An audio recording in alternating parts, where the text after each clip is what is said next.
Salut à toutes et à tous, ici Totoyo de Penkazoo. Bienvenue dans cette deuxième partie du tutoriel sur les chaînes de caractères.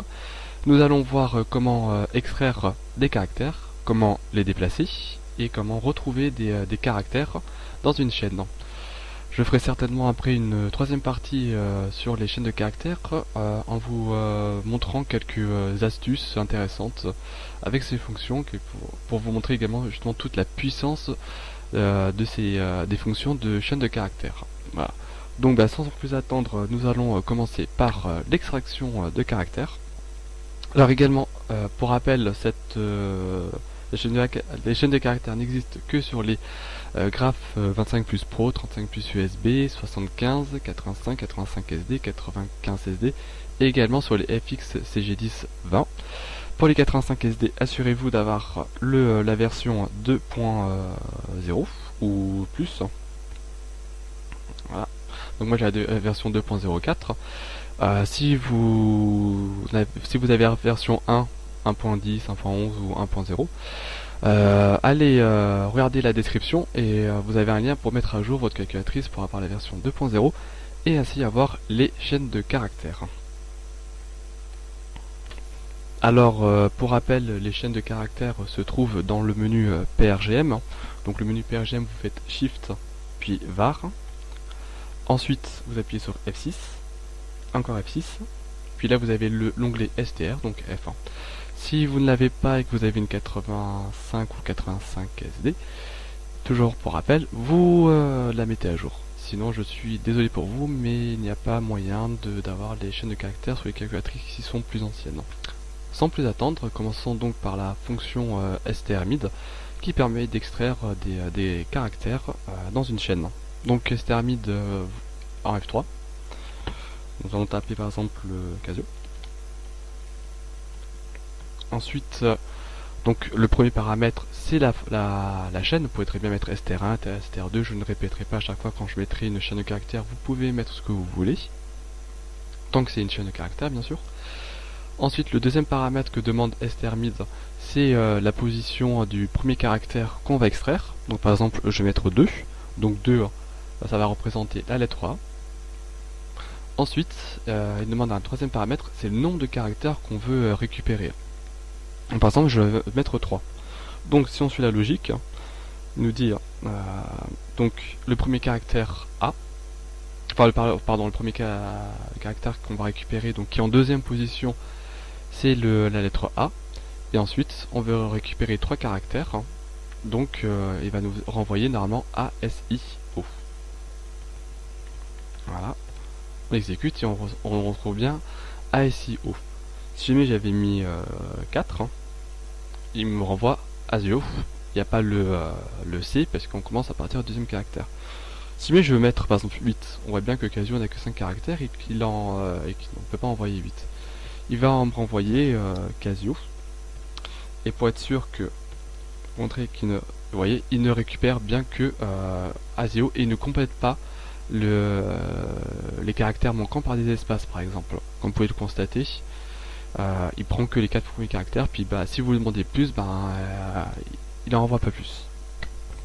Alors, dans le cas où on ne préciserait pas le nombre de caractères qu'on souhaite récupérer, donc on obtiendrait ce code-là.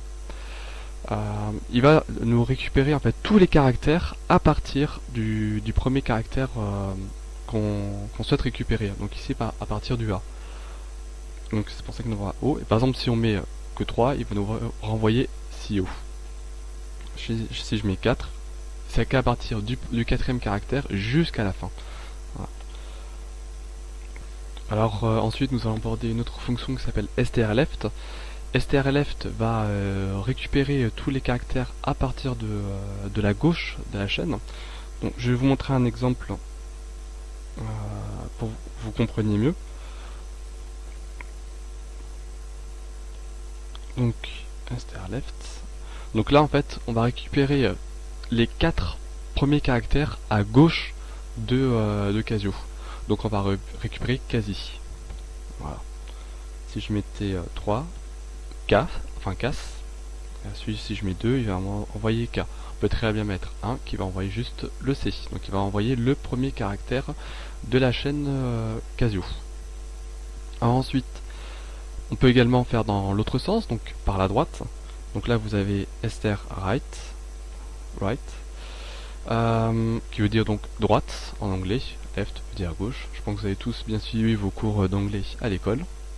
Donc là il va envoyer même principe, mais à partir de la droite, donc il va envoyer haut. Donc si je mets 2 et haut, ensuite si je mets 4, vous voyez il va envoyer asio. C'est un peu l'inverse de str left. Alors ensuite, une fois avoir vu comment extraire des caractères au sein d'une chaîne, nous allons aborder le déplacement des caractères. Alors il existe deux types de déplacement. Il existe le déplacement linéaire et le déplacement circulaire. Alors tout d'abord le déplacement linéaire qu'on va utiliser avec la fonction str_shift que vous trouverez ici. Voilà. Donc le déplacement linéaire va déplacer les caractères d'une chaîne soit vers la gauche, soit vers la droite. Les caractères déplacés qui sortiraient de cette chaîne, parce que votre chaîne de caractères va toujours conserver le même nombre de caractères. Donc ici Casio a 5 caractères. Donc si on fait un déplacement vers la droite, par exemple de 2, I et O vont disparaître. Donc on aura CAS et à gauche de CAS, on aura deux espaces qui vont se rajouter. Donc pour matérialiser ça, donc si là on a parlé d'un déplacement vers la droite, mais si on veut un déplacement vers la gauche, les paramètres seront légèrement différents.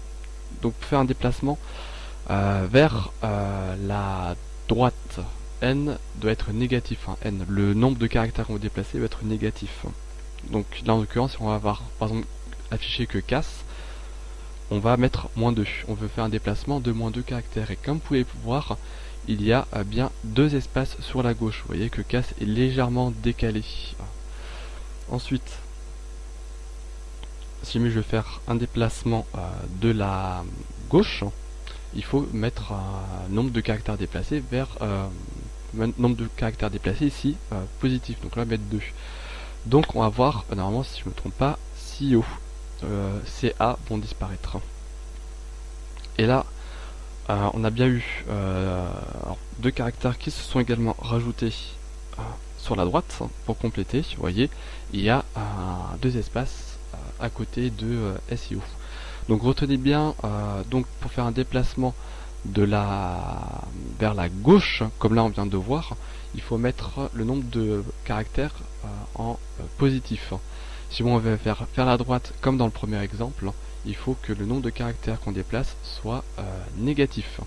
Et retenez bien, j'insiste dessus, la chaîne conserve toujours le même nombre de caractères. Donc ici, il y a bien, la chaîne conserve bien toujours les 5 caractères. Et les caractères qui sont supprimés sont remplacés par des espaces. Donc c'est tout pour str_shift. Donc avec le déplacement linéaire, il n'y a pas vraiment de difficulté particulière, je pense. Donc on va tout de suite continuer sur le déplacement circulaire avec str_rotate, donc qui est juste à côté de str_shift dans notre menu. Donc str_rotate à l'inverse de str_shift, donc le déplacement circulaire on va pas perdre les caractères qui vont être déplacés, ils vont juste être mis de l'autre côté de la chaîne. Donc toujours dans le même principe, il y a str_rotate selon si le paramètre nombre de caractères qu'on déplace est positif ou négatif. On va faire le déplacement circulaire dans un sens ou dans l'autre. Donc si le caractère il est positif, si pas le caractère mais le paramètre est positif, le déplacement se fera de la gauche vers la droite. Donc pour un exemple, si je mets Casio, je vais mettre 2. Le déplacement, il y aura donc deux caractères qui vont se déplacer vers donc le déplacement va se faire de la gauche vers la droite. Donc du coup, on retrouve C et A à la fin de notre chaîne de caractères. Comme vous pouvez le constater, on a d'abord S et O, puis après CA. Ensuite, si on fait dans l'autre sens, on met -2. Donc le déplacement va se faire cette fois-ci de la droite vers la gauche. Donc ce qui fait qu'on retrouve IO, CAS. Voilà. C'est que parfois ça va être un peu compliqué au début, on sait plus droite, gauche, dans quel sens ça va faire. Je vous conseille de peut-être vous entraîner avec cette fonction là, qui est ma foi assez sympathique, et je vais vous montrer tout de suite une petite fonction sympa, voilà, qui peut être assez amusante. Donc j'ai mis le tutoriel en pause. Donc le programme tout simplement en fait va faire défiler le texte PNKazoo qu'on voit ici sur l'écran. Donc là on l'affiche, locate, là str rotate va décaler à chaque fois d'un cran le texte. Ensuite bon là j'ai mis une petite boucle for ici, next, pour ralentir l'exécution, c'est relativement rapide quand même comme fonction, hein. Et ensuite là tant que la personne n'appuie pas sur échappe, enfin oui sur ici c'est exit sur les graphes 85, bah on continue en boucle, voilà. Alors c'est également une chose qui est importante à savoir, contrairement aux apparences, les fonctions de chaîne de caractères sont rapides, et donc il ne faut pas hésiter à en abuser et en les utiliser abondamment dans ces programmes dès que possible. Voilà, donc si je les exécute, alors là on va rajouter un petit clear text. Voilà. Donc vous voyez le texte, voilà, qui défile PNKazoo, voilà, petite fierté.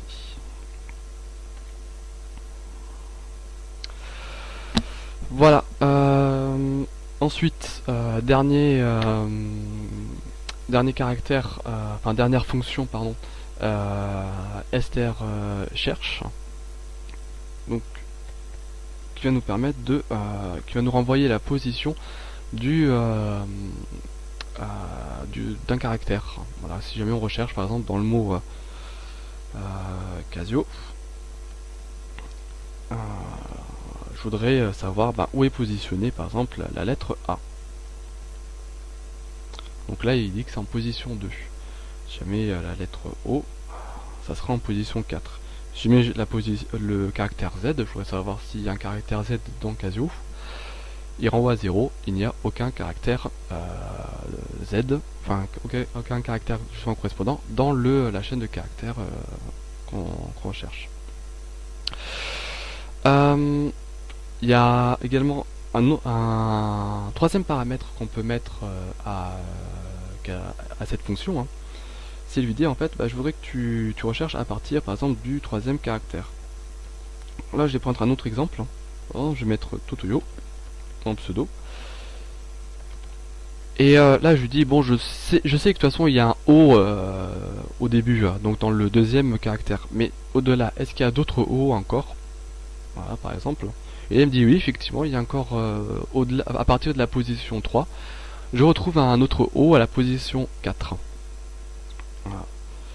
Donc si je mets par exemple, je mets position 8, donc 8 c'est à dire que c'est en dehors de la chaîne, il va me renvoyer 0, il n'y a aucun caractère O au-delà dans la chaîne Totoyo à partir de la position 8, étant donné que mon Totoyo ne comporte que 6 caractères. Alors peut-être une petite limitation avec cette fonction, c'est qu'elle ne renvoie la position que d'un seul caractère. Alors là par exemple, si on va enlever tous les paramètres, enfin on enlève à partir de quel paramètre on veut chercher la lettre, donc là on dit renvoie-moi la première position que tu trouveras de la lettre O au sein de cette chaîne, donc au sein de Totoyo, donc il va me renvoyer 2. Néanmoins on voit qu'il y a également en position 4 et 6. C'est la limite de cette fonction. Il faudra créer un petit programme qui va nous renvoyer l'ensemble des positions. Alors je vous propose de vous arrêter maintenant ici.